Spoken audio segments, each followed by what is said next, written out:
Nombreux sont ceux qui plaident le sang alors qu'ils devraient user du nom.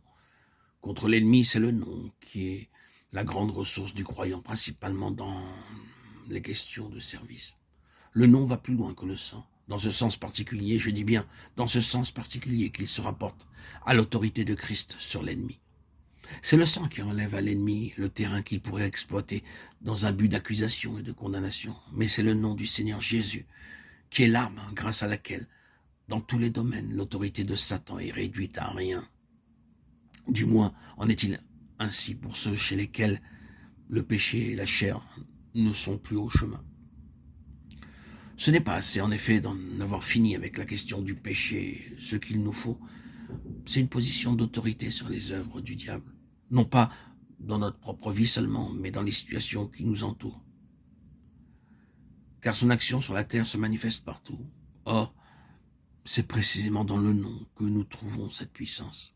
Le nom représente à la fois l'autorité de Christ sur l'ennemi et l'autorité que nous avons en Christ sur l'ennemi. Le chapitre 16 des Actes nous en fournit un exemple classique. Ce que nous avons là, si vous vous en souvenez, c'est un serviteur de Dieu, Paul, dont la vie personnelle, en ce qui concerne le péché, est au bénéfice du sang précieux et de toute sa vertu. Un serviteur de Dieu, d'autre part, qui a réalisé expérimentalement tout ce que la croix représente de lui-même. Il n'a rien et ne peut rien, mais en Christ il dispose de tout. Position solide s'il en fut, pour une circonstance comme celle-là, l'homme naturel dûment crucifié et l'homme spirituel solidement établi par la foi sur ce terrain acquis par le sang, où il n'y a plus de condamnation.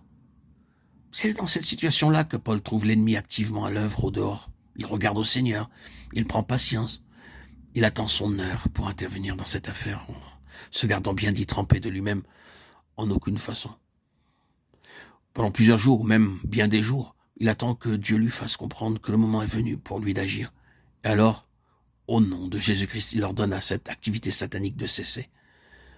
La position dans laquelle Paul se trouvait ici était triplement forte en raison de la croix, du sang et du nom. Mais au moment de l'action, c'est le nom qu'il fait intervenir, ce n'est pas le sang. L'activité de l'ennemi nous apparaît parfois comme quelque chose de purement objectif, mais nous nous mettons à invoquer le sang. Mais l'action du sang doit déjà nous être acquise à ce moment-là, car si nos propres cœurs ne sont pas au bénéfice du sang et de tout ce que le sang signifie, nous risquons de voir l'ennemi se retourner contre nous. Ce n'est pas le sang que Paul a invoqué contre l'ennemi, c'est le nom.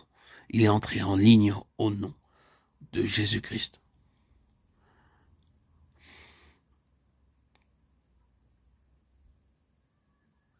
Le nom représente à la fois l'autorité de Christ sur l'ennemi